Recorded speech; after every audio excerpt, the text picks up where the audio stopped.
The most dangerous hour of your day is not when you are fighting the world. It is not when you are in the heat of an argument or under the crushing weight of a deadline. The true danger arrives when the sun goes down and the noise stops. You are alone in a room that is quiet, yet your mind is screaming. You are physically exhausted, but your spirit is restless. This is the time when the guard drops. This is the moment when the disciplined man and the lost man separate. The world cannot tempt you more than your own tired mind can. You know this feeling well. You have survived the battles of the day. You have worked, you have provided, and you have endured the friction of modern life. You believe you have earned a reward. You tell yourself that you need to relax, so you open a glowing screen. You pour a drink. You seek a distraction to numb the silence. You think you are resting, but you are actually surrendering. You are letting the chaos of the world back into your fortress right before you sleep. You end your day not with a decisive close, but with a slow, bleeding collapse into unconsciousness. Consider the ancient orders of warrior monks. In the high stone monasteries of the past, there was a strict code known as the Great Silence. After the evening prayer, when the candles were dimmed, speech was forbidden. No words were spoken until the sun rose the next morning. This was not a punishment. It was a strategy. These men knew that the night was a spiritual battlefield. They knew that a tired mind is weak and prone to error. By cutting off the input, they preserved their energy. They protected their focus from the corruption of idle chatter. They understood a truth that we have forgotten. The modern man has no such protection. He brings the marketplace into his bedroom. He invites the opinions of strangers into his mind moments before he closes his eyes. This is why you feel anxious. This is why you wake up tired. You are feeding your brain with digital sugar when it needs stillness. You are running a marathon in your head, or your body lies still. The craving you feel late at night is almost never real desire. It is not hunger for food. It is not a need for connection. It is fatigue wearing a mask. Your willpower is a battery. By 10 at night, that battery is drained. When your defenses are down, the lower parts of your brain take control. They scream for dopamine. They demand quick pleasure to offset the pain of the day. You scroll through images that make you feel inadequate. You watch videos that make you angry. You consume content that rots your attention span. This is not freedom. This is slavery to impulse. You are essentially inviting a thief into your house to steal your energy for tomorrow. You must realize that noise is a drug. Silence is the only antidote. The silence reveals the real hunger inside you. It shows you what you are actually avoiding. Maybe it is the fear of the future. Maybe it is the regret of the past. The screen distracts you from these thoughts, but it does not heal them. To build a warrior's mind, you must be willing to sit in the dark and face what is there. You must learn to close the day with iron intent. This requires a protocol. It is not enough to simply wish for better sleep. You need a system that acts as a gate. The first part of this system is the last hour lock. You must treat the final 60 minutes of your day as sacred ground. During this hour, no digital signal enters your eyes. You disconnect from the news. You disconnect from the feeds.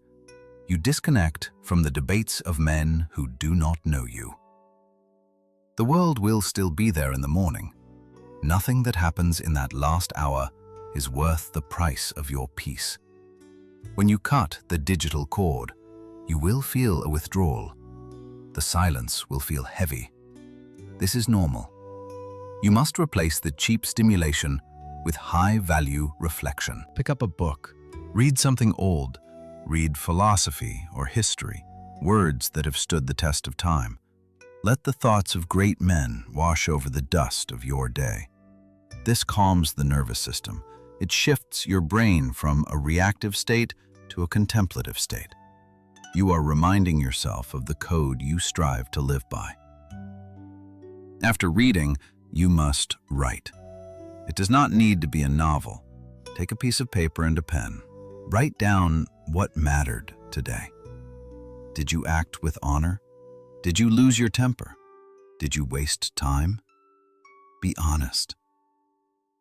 The paper does not judge, but it demands truth. By writing it down, you are unloading the burden from your mind. You are placing the day's weight onto the desk so you do not have to carry it into your sleep.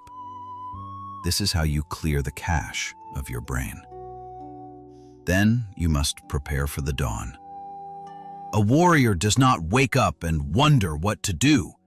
He wakes up and executes. Before you sleep, prepare your first action for tomorrow. Lay out your clothes, pack your bag, set out your water. Remove every obstacle between you and your mission.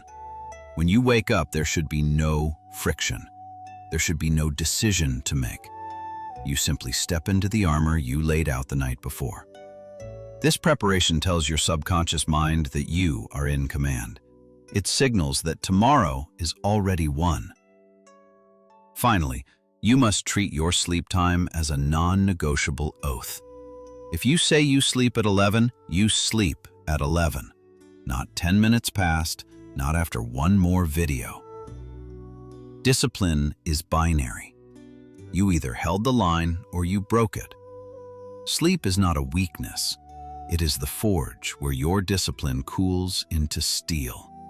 It is where your body repairs the damage of the battle. It is where your mind sorts the useful from the useless.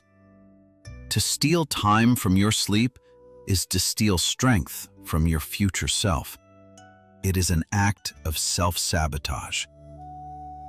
There is a myth that the night is the only time you have for yourself. You tell yourself that staying up late is your rebellion against the demands of work and family. This is a lie. Revenge bedtime procrastination is a fool's game. You are not stealing time back from the world. You are stealing vitality from your own life. You are trading your sharpness for a few hours of zombie-like consumption. Real freedom is not watching a screen until your eyes burn. Real freedom is waking up with a clear head and a fire in your blood.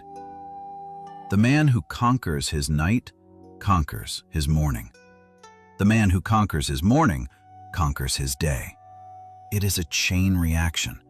If you break the link at night, the whole chain falls apart.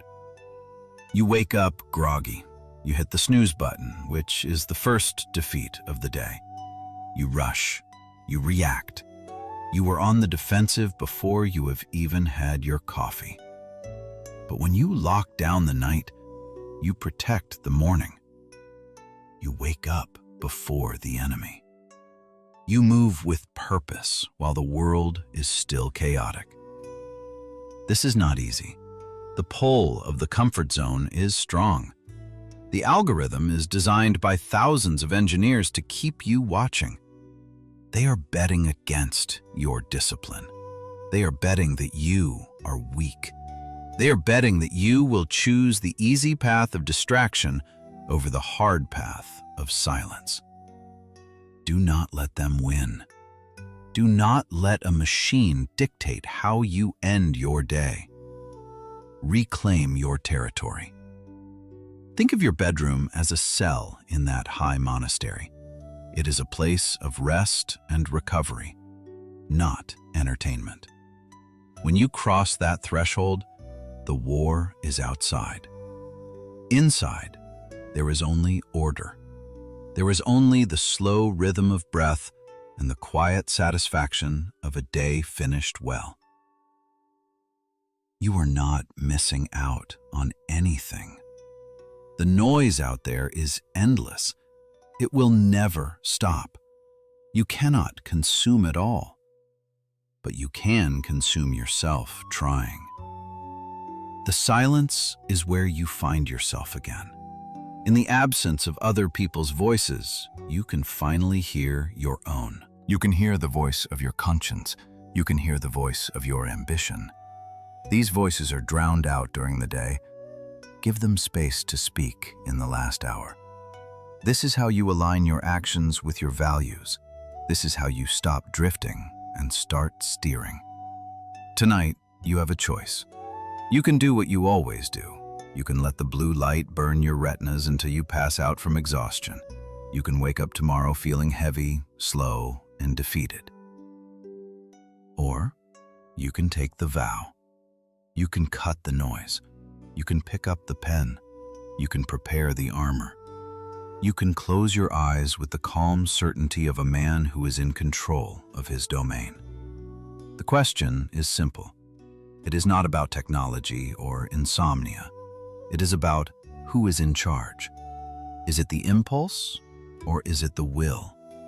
Do you end the day falling down or do you end it standing up? The darkness is coming. How you meet it determines who you will be when the light returns. Close the gate. Lock the door. Find the silence.